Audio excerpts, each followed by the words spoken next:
in my truck again, episode 13. A lot of the stuff that I said last week, I never finished really talking about the camp. Perhaps, like, there's some. The reason I wanted to tell the story was partly because of its embrace of progressive ideologies, even in the 60s. I looked up the website for those camps now. I think there's 6 camps there now, and I think there might have been 4 in '68, but they incorporate a lot of progressive ideas in their system now. They always did, and that's what they were selling. And if you don't know anything about Quakers, that doesn't mean anything to you maybe, but the Quaker movement was one of the early Christian movements in North America that really sought to understand who God truly was. So just things I didn't say about that. I mean, every story I'm just throwing it out there, so trying to get the points across that influenced me. When I was traveling up and down the coast of California with Hoagie, I turned 12 there. My mom sent us. I mentioned it before, but it was either $100 a month or $100 every other week or something like that. And the money went to Hoagie took care of it. Like, I didn't get it. He took it because he was the adult, quote unquote. This is sort of, it's comical in some ways, but that money typically went for concert tickets. We could get food and drugs other ways. Get money by selling. That was Hoagie's thing. He sold drugs, and he was connected with people in California. So, but we went to a lot of concerts as we traveled around. Went and saw Frank Zappa. He put out an album with a different group of musicians than the Mothers of Invention. He put it out with a group, and he called it Hot Rats, and it included Captain Beefheart, which, if you're familiar with that sort of alternative music of that era, Zappa in particular, very intelligent, but super, super progressive as well, in his views of music and philosophy of life and politics, and like, he had some interesting ideas ahead of his time in some ways. So we went to that concert, and the warm-up for that concert was Johnny Winter, which it's amazing to watch, like super, super guitar player, blues rock. And at that particular concert, he had his brother Edgar playing drums, and so we got to see Edgar Winter before he was famous on his own right. He did play a song on the keyboards. In fact, I honestly don't remember what the song was, but it could have been that hit that he had, Monster, I think it was called. It was anyway, it was good. It was entertaining, and Frank Zappa was good. And anyway, I can reflect back on a bunch of different Steve Miller Band, Country Joe and the Fish, other bands that were not so well known at the time, but they were up and coming for sure. But this particular concert, and every concert, we took acid before we went, or I did. Sometimes Hoagie was taking other stuff, acid plus probably. This one concert, there was the band, the Moody Blues. Like, I just loved them. They were so ripe for, or I was so ripe for their kind of music, with the whole taking LSD and finding messages in the songs, and I had this sense of being able to step outside of time and look at things in the future, things in the past, and pull them all together. Now, I don't recall having those kinds of feelings or impressions about myself other than when I was stoned on acid, though I think, you do have flashbacks and things like that, but I often would have an acid trip where it was like I was outside of time. Anyway, this was one of those times. So we got these tickets to go to see the Moody Blues in Berkeley. We were staying with some friends in Berkeley, and they had a big house, and there was a bunch of people, which was real common in my memory from that time. People just lived in big houses together because nobody could afford one. Kind of like today. But anyway,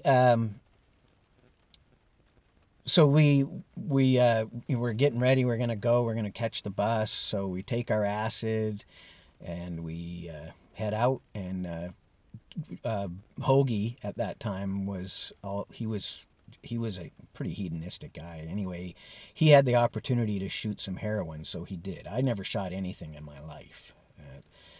So if there's something to be proud of, I guess it's that I never took the needle.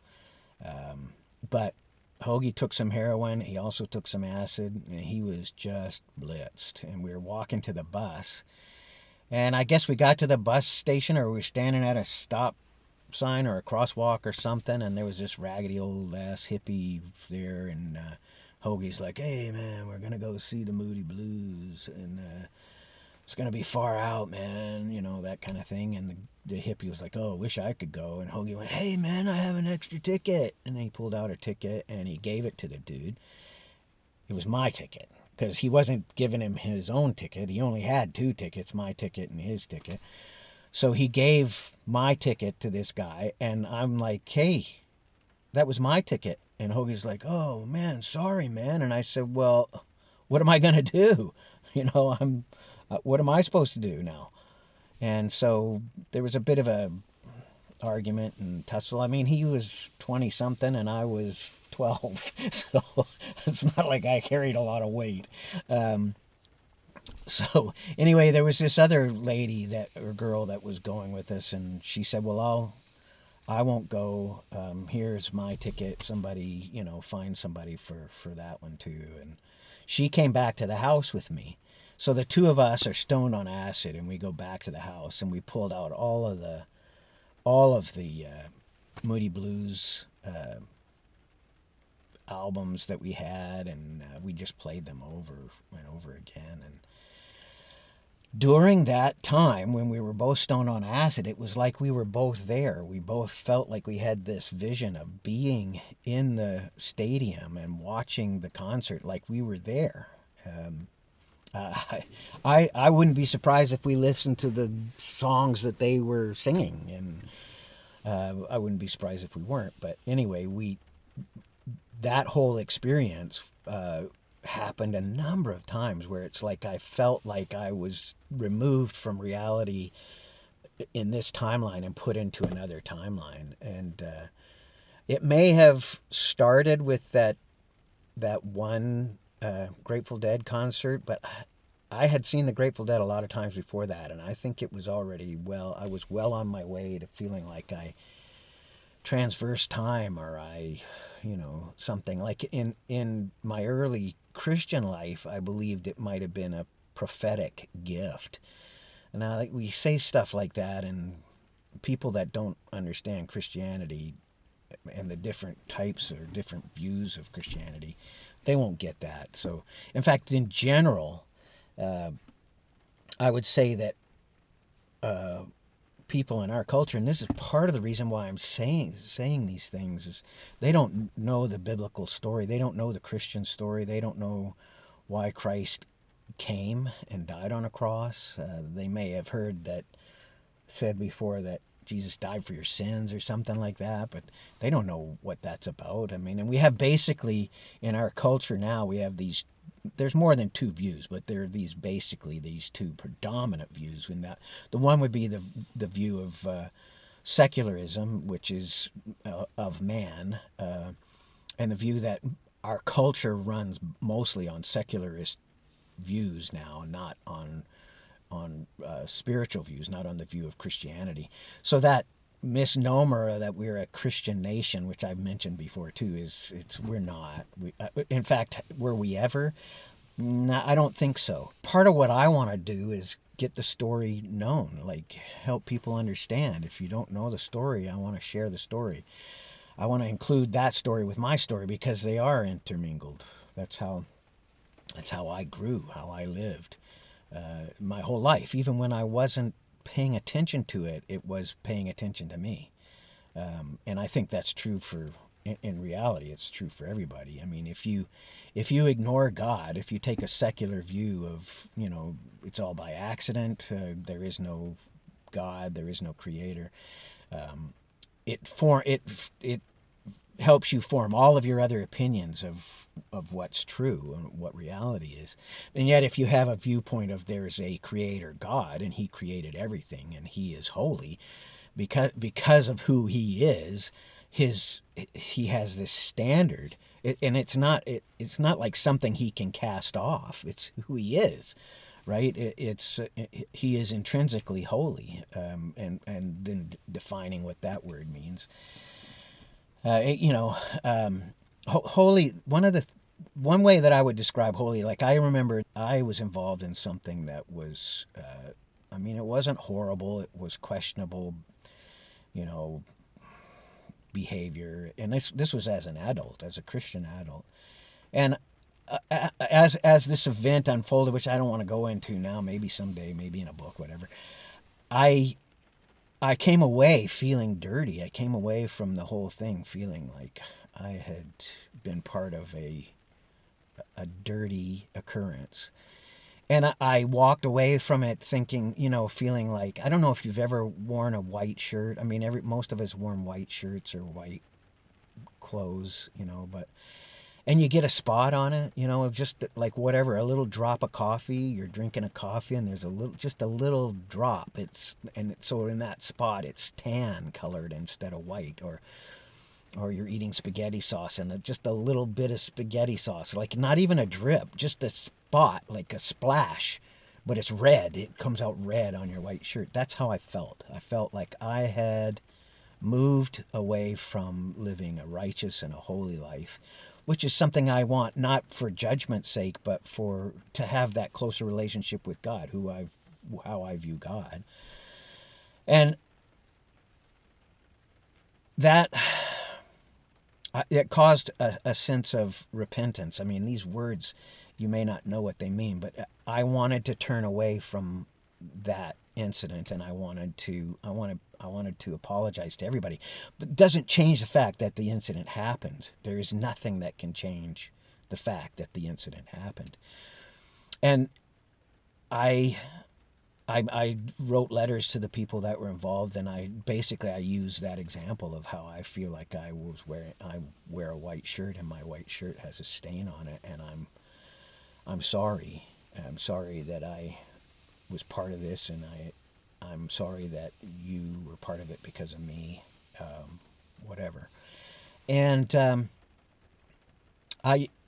those are the things to be, for me to try and be instant in, and it worked for me.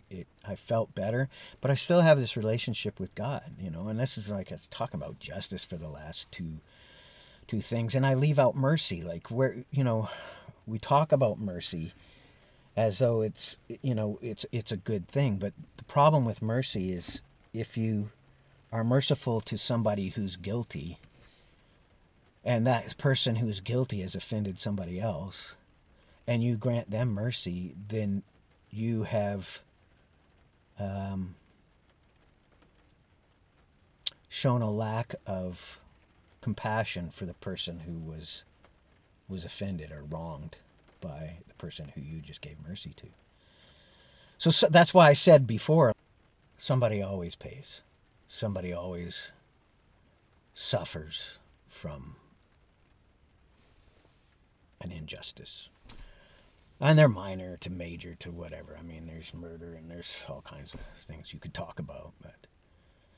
And this is one of the things we don't, like, if you know any of the Bible, like the Old Testament is a lot of stories and lessons that come from stories and words from God to prophets and poetry, a lot of poetry and history, tons of history. So basically the stories are historic stories, though some of them are poetic or, you know, interpret them a number of different ways. So there's one story of David. You've heard of David and Goliath, probably. Even people that don't know much about the Bible have heard of. A lot of them have heard about David and Goliath. Where David, this young man, I think they believe he was about 16 at the time. He slays a giant with with a sling and a rock, and it sinks the rock into the middle of the guy's forehead, and then he cuts the giant's head off with his own sword.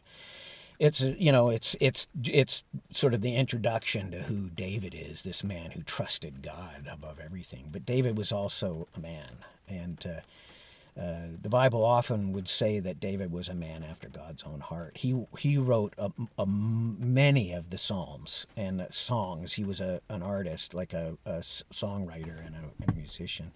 And if you read this stuff, his life is really interesting, and it takes up a large portion of the Old Testament, comparatively speaking.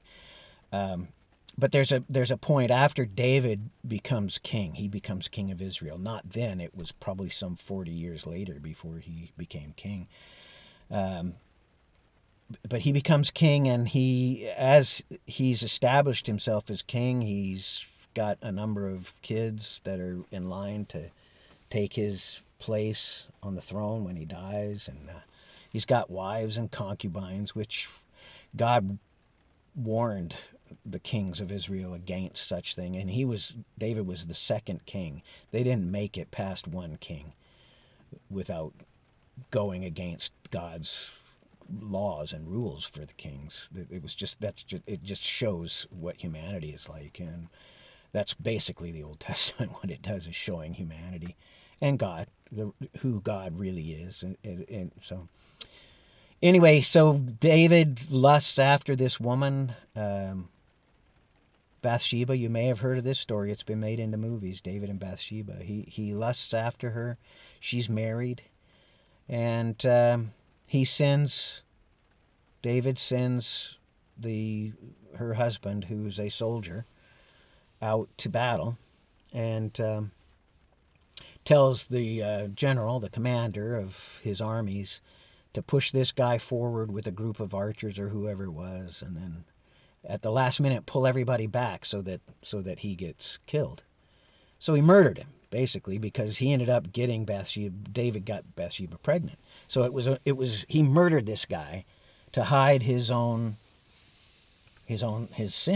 But that's just more sin. So he had an adulterous relationship, got a married woman pregnant, and anyway, then Nathan the prophet, who ministered or worked closely with David, a prophet of God, he came and told David a story of a rich man traveling into another man's country, and he meets the king of that country, and the king, who's got tons and tons of sheep and cattle, he takes the poor farmer next door. He takes his little sheep, his little lamb, and slaughters it and serves it up as a meal for the traveling wealthy man. And when Nathan tells King David this story, he's furious. He said that man should pay 10 times what he took. This is a sin to God. And this Nathan, after he tells the story and sees David's reaction, he goes, "You're the man, David." And David immediately recognizes that he was involved in this atrocious, he's the king of the land. He's supposed to be a godly man. He's handpicked by God to be the king. And he recognizes his sin in that. And he's unrepentant. I mean, he's repentant. He's sorry, but what can he do? And Nathan says, don't worry. God has taken your sin. Now, in reality, there was no mechanism for God to take his sin. I mean, God is God, but God's a holy God. So how can this holy God justify letting the king off? But there's still Bathsheba has lost her husband. There's still the murder of her husband. And the thing is there's a number of stories in the Old Testament where God says, "Don't worry, I'm taking your sin. You're not going to suffer for your sin." The fact of the matter is from the beginning, back in Genesis, God had a way out, and that was Jesus on the cross. And that's the point of Christianity. There's all of these sins. There's sins from the past. It talks about it in, if you want to look again, Romans 3, I think it's 25. So right in there, Romans chapter 3, 25, 24, somewhere in there, where he says Christ came and died for past sins, for our sins of the past. And it's not just ours, it's our forefathers' sins, for the sins that were committed and no recompense. That's mercy now. But in order for mercy to be just, somebody must pay. And so that's Jesus came, the perfect man, the man who never sinned. And like I said before, people don't have a problem with Jesus usually. They have a problem with the church and with Christians. So I'm trying to help you to understand, how does it come out of my story? Well, there's the looking down the future, but there's also this ability to forgive. You have to understand, we all have a tendency to want peace with we have a tendency to want peace with our fellow man. It took me a long time to get over what Hoagie did. A long time. Like, it was one of those things. I was a kid, he was an adult, but like I said before, these people related to me like I was one of them. They didn't treat me typically like a 12-year-old, except, in a case like that, who's going to win out? Well, not the 12-year-old. He got the ticket, I didn't. And when we got to Canada and Hoagie came up to Canada with us, there was 2 communes formed. I guess I'm going to have to tell it later. I will tell this story, like it's the continuing story of Hoagie and my relationship with him. Anyway, here we go, another one in the books. I got a song, it's a new song. I've been writing songs thinking of specific people, and I started doing that probably 15 years ago. So a lot of the songs just have a person's name, and they relate to more than one person. So this song, hopefully I can get it to where I'm not embarrassed to release it. Nobody's ever heard it before. It's called Hannah. Hopefully I can get it out and not be too embarrassed about the quality of it. It has promise, just the production quality. Anyway, see you next time, number 14, I guess.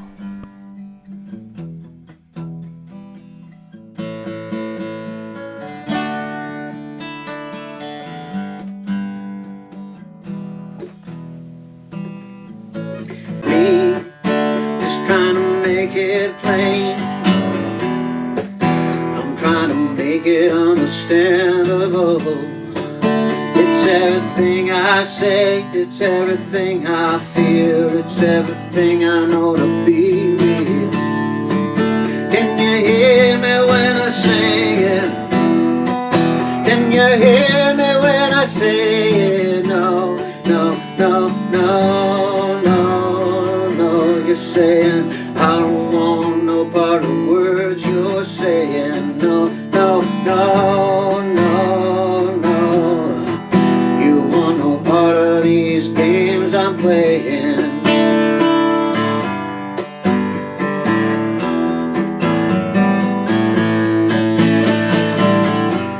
Yeah, let go of her.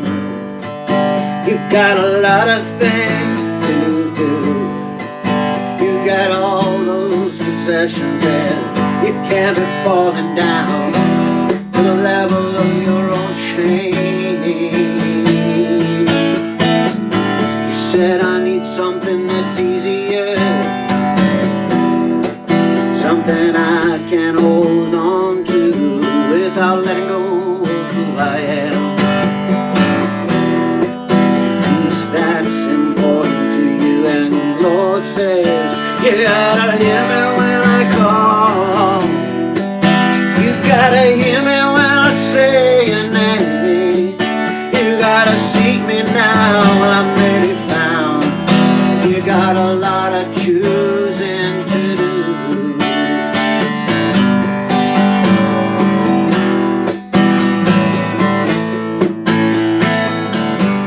No time for you to run anymore. You must decide what you're living for. There's no time to know you're still young. Don't you know the road is narrow and it is long. There's no time, the road is narrow. There's no time, the gate is narrow too. There's no time, it's not as hard as the world would have you to believe.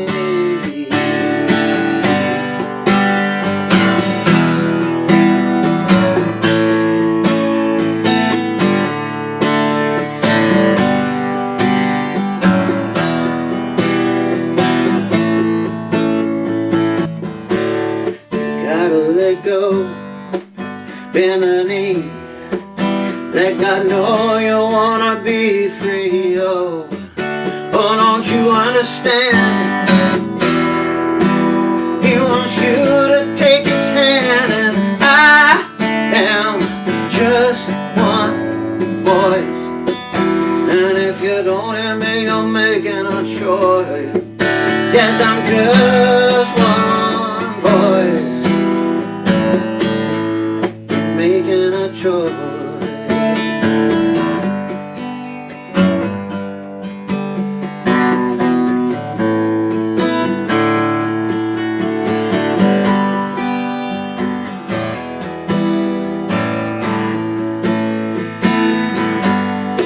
Doesn't have to be so difficult, you know.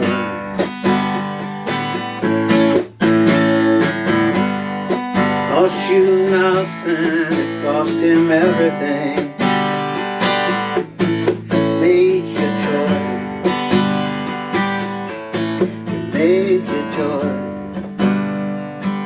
You make your choice. You make your choice and live or die.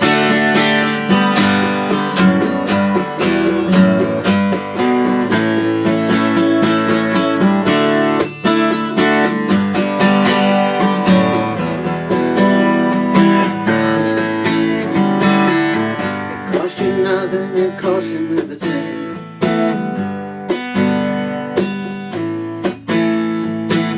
It costs you nothing, it costs him everything, don't you know?